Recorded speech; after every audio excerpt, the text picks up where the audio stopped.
Yes. Okay. So please raise your hand if you are not a college student. Okay, I didn't expect that, but if you did, you should not be here. Besides being a college student, I'm sure many of you lead other lives or other activities besides just being in school. Many of you are probably have work, try to balance personal relationships, family, among other responsibilities, and sometimes that can be very complicated or tiring, and you feel like you need a break, or sometimes you feel like you can just be overwhelmed. And rest can be good for you, taking breaks can be good, but if you take it excessively or for too long of a time, it can also be a pain. You don't really enjoy it as much anymore. And I agree with the quote by Homer, not Simpson. In quotes, for too much rest itself becomes a pain. And I agree with this quote for 3 particular reasons. I've experienced this myself and have seen it in some of my family members as well.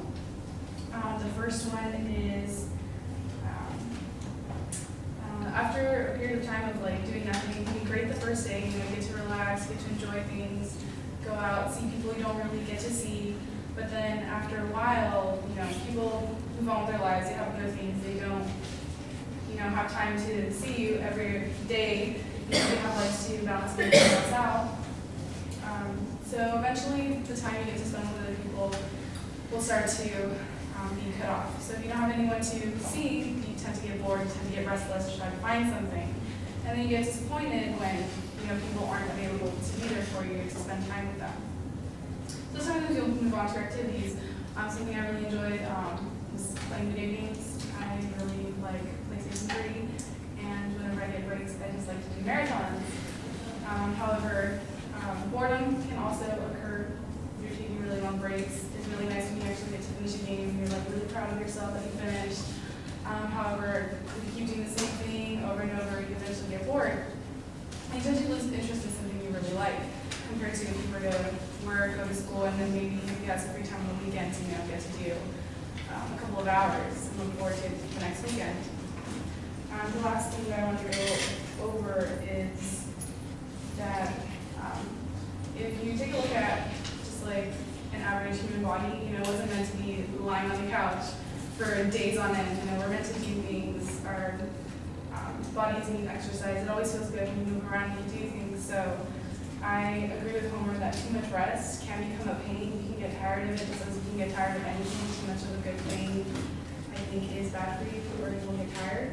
So ultimately, I think rest and breaks are fantastic, but everything in moderation.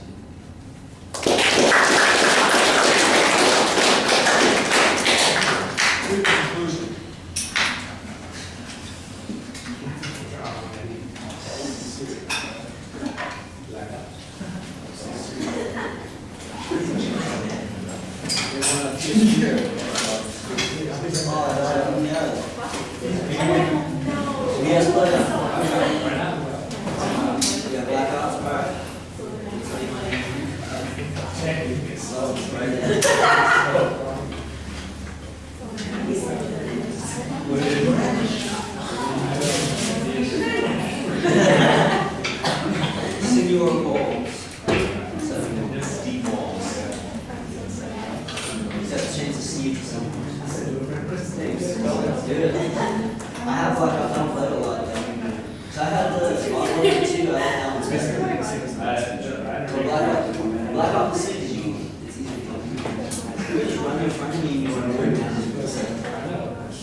Like you said, the survey was a little odd. You weren't expecting that result. I'm not sure what kind of result you would expect.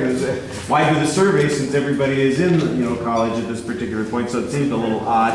I thought that you seemed very natural at the beginning of the speech. You've got some gestures. You're getting into the speech. There seems to be a flow to what you're doing, and I like that. The transition to the quote, though, did seem a little bit slow, and some of the things that you had before you introduced what the quote actually was didn't always feel relevant.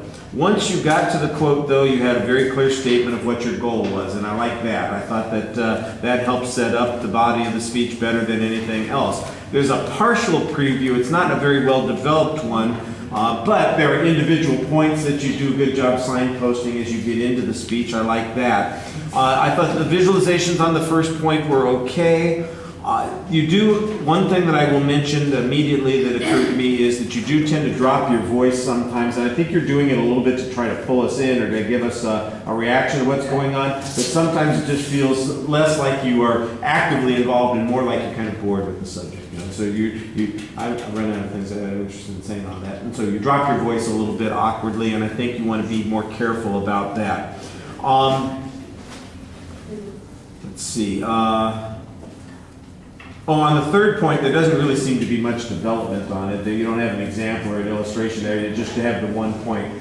I thought of a horrible example that I heard about last week that I would hesitate to share with anybody. Did you guys hear about that guy who died in the chair? Don't do it. Okay, do it. He'd been living in the chair for 2 years. Hadn't gotten out of the chair for 2 years. He was basically embedded in the chair. Oh, yeah, that happened. No, there wasn't. He was, and that's another way that he was. And apparently, his girlfriend had been, he was obese. And basically, he had grown into the chair, and Wait, yeah, and she would feed him. He never got out of the chair, and they finally called the police. And there was another roommate living in the apartment with them. He was arrested. Yeah, like dinosaurs. How did he He didn't go to the restroom. He didn't go. Well, he went to the restroom right there in the chair. That's part of the way that he got embedded in the chair. It was just like. It was the most horrifying story I heard of last week. It was disgusting. But unfortunately, it's a perfect example of what you're talking about. Too much in itself is arrest. He ultimately died in the chair. How did he support himself? You mean for a job or something? Yeah. I have no idea. I'm not sure he had a job. It was just. I mean, I heard this story and it was disgusting, but it's like the perfect example for that third point, and I just thought of it, so there you go.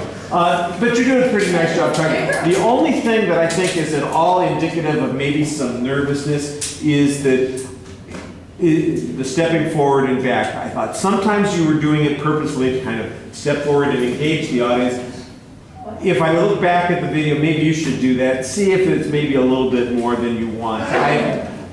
Like I said, it didn't jump out at me, but it did feel a little bit like maybe that's where there's some anxiety. Otherwise, you're pretty low-key and even-handed while you're speaking. All right, thank you all. Remember what I said.